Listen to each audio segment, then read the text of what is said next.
Assalamualaikum warahmatullahi wabarakatuh. Halo Bapak, Ibu, serta rekan-rekan sekalian. Senang sekali bisa bertemu melalui video pada hari ini di kelas kita Pendidikan Pancasila dan Kewarganegaraan. Hari ini kita akan memasuki materi yang cukup panas dan juga penting, yaitu etika berdemokrasi di media sosial. Masuk ke dalam kategori demokrasi digital. Oleh saya, Sri Aulia Ulfa, Sarjana Hukum. Mengapa materi ini penting? Bapak, Ibu, serta rekan-rekan sekalian pernah tidak melihat berita orang ditangkap polisi gara-gara status Facebook? Pernah tidak? Atau tetangga yang ribut gara-gara komentar di grup WhatsApp? Nah, itulah alasan kita pada di materi ini. Di kelas 12 ini, kita tidak hanya belajar tentang teori, tetapi belajar bagaimana cara selamat di dunia digital.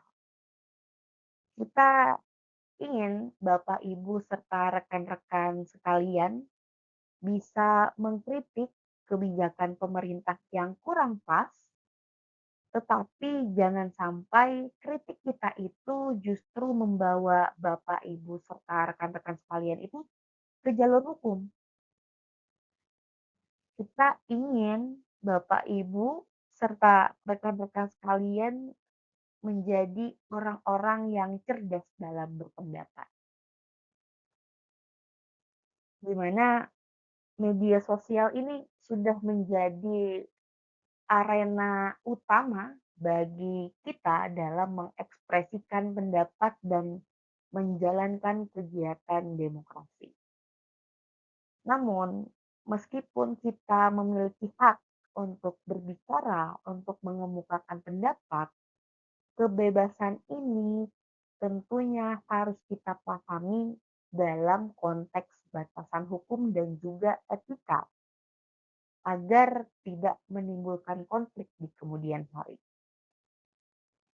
Kita tahu bahwa Indonesia adalah negara demokrasi di mana kebebasan berpendapat itu dijamin oleh negara.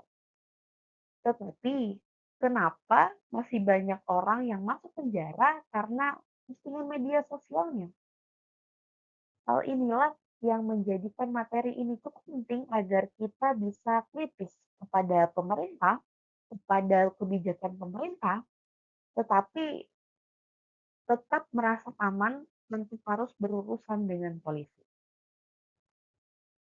Untuk itu penting kita memahami peran media sosial serta bagaimana sih regulasi dari era digital ini seperti Undang-Undang ITE dalam menjaga tata kelola demokrasi yang sehat dan juga bertanggung jawab. Oke, masuk pada demokrasi di media sosial.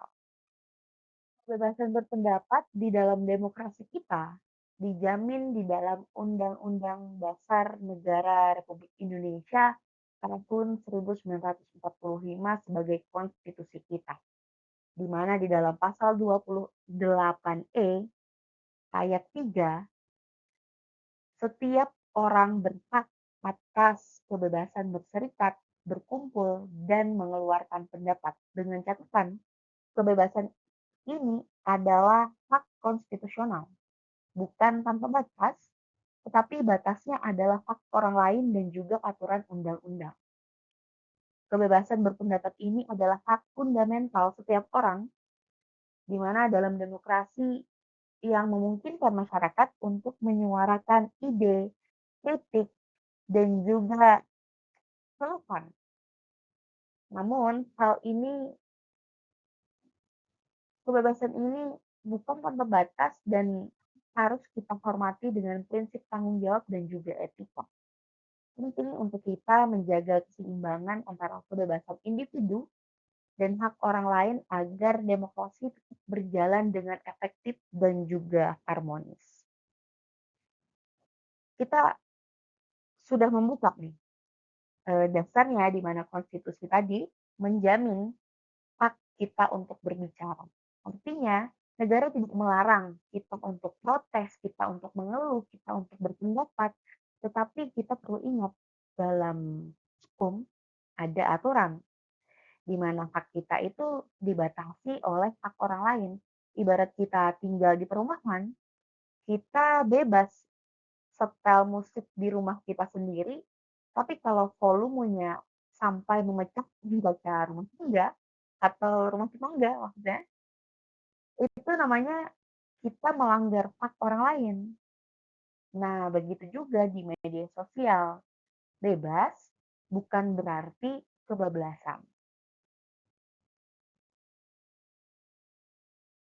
Kemudian peran media sosial dalam demokrasi modern, di mana media sosial ini dapat mempercepat penyebaran informasi dan juga dapat memperkuat partisipasi dalam proses demokrasi, partisipasi itu sebagai warga negara. Namun, hal ini juga dapat menjadi tantangan di mana penyebaran informasi palsu dan juga konflik konten. Banyak konten-konten hoax atau yang menyesatkan. Penggunaan media sosial yang cerdas dan etis menjadi kunci untuk kita agar dapat menjaga kualitas demokrasi dan juga membangun ruang publik yang sehat. Banyak tantangan etika di media sosial.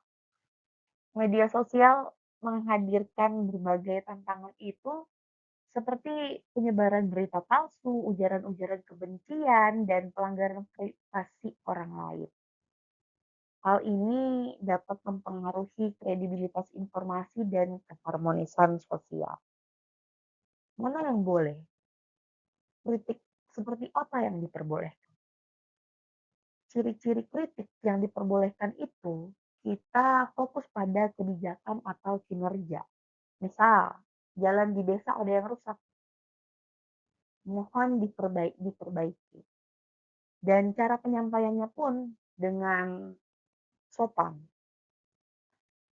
dengan emosi yang menggebu-gebu, dan harus disertai dengan fakta atau data yang ada di lapangan. Tujuannya agar hal tersebut dapat menjadi solusi atau perbaikan bagi semuanya, bukan menyerang pribadinya. Kita harus mengedepankan tanggung jawab dan juga etika dalam berinteraksi agar media sosial dapat menjadi ruang yang konstruktif dan juga inklusif. Masuk dalam Undang-Undang ITE dan juga etika berdemokrasi, Undang-Undang ITE dikenal sebagai si macan digital. Apa itu Undang-Undang ITE? Undang-Undang Informasi dan Transaksi Elektronik. Undang-undang ini berfungsi untuk mengatur segala aktivitas di dunia digital, termasuk status Facebook tadi, komentar Instagram hingga grup WhatsApp, semuanya yang berbau media sosial.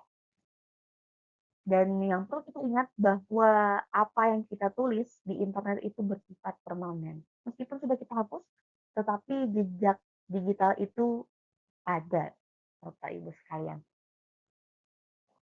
Undang-undang ITE ini mengatur penggunaan teknologi informasi di Indonesia, termasuk juga media sosial, dan bertujuan untuk melindungi masyarakat dari penyalahgunaan data dan informasi serta menjaga ketertiban dalam komunikasi digital.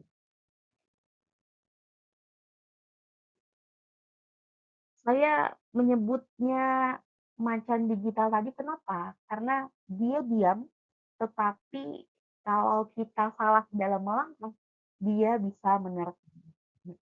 Undang-undang ini mencatat semua jejak digital kita tadi. Status yang kita hapus sekalipun, kalau sudah ada yang screenshot, ada orang lain yang melihat dan men-screenshot itu, status itu bisa menjadi bukti hukum. Jadi sebelum Bapak, Ibu, serta rekan-rekan menekan kirim, jempolnya memencet tombol kirim, otak kita harus sudah memikirkan segala resikonya.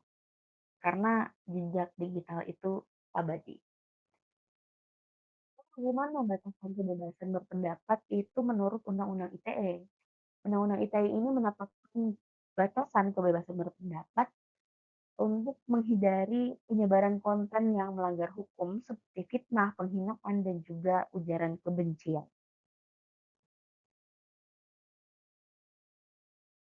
Ciri-ciri pelanggaran itu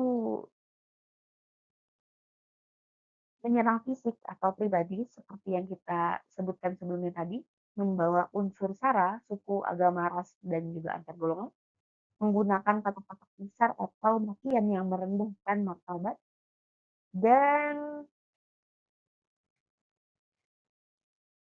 penghinaan atau ujaran kebencian ini sering membuat orang masuk penjara. Kalau Bapak Ibu kesal sama kebijakan seseorang pemimpin, jangan bilang pejabat itu, mohon maaf, bodoh atau mukanya mirip ini itu. Itu sudah menyerang pribadinya. Hak konstitusi kalian sebagai pengkritik langsung hilang dan berubah menjadi tindak pidana. Lalu bagaimana cara kita menyampaikan seharusnya?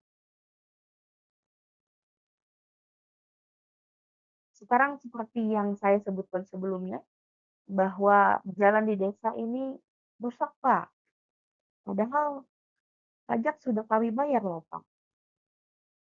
Cara menyampaikan kita berpengaruh dan menurut saya itu aman. Kenapa?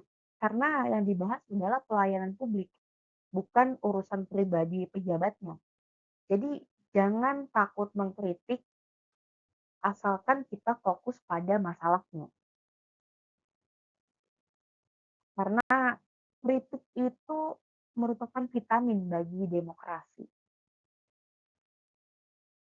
Kinerjanya yang kita bahas dan juga kebijakannya.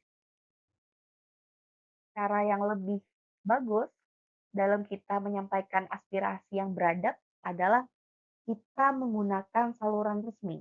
Nah, seperti lapor.go.id atau langsung aja DM akun resmi instansi terkait dengan bahasa yang sopan. Hindari huruf kapital karena terkesan marah.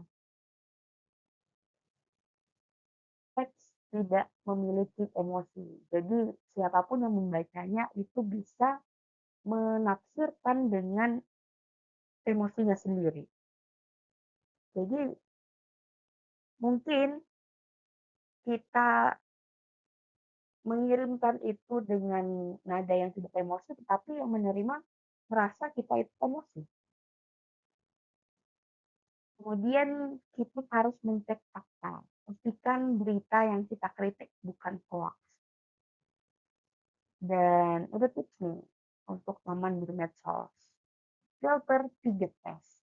Saring sebelum sharing, apakah berita ini benar, kemudian sopan dalam komen, apakah saya berani bicara begini langsung di depan orang.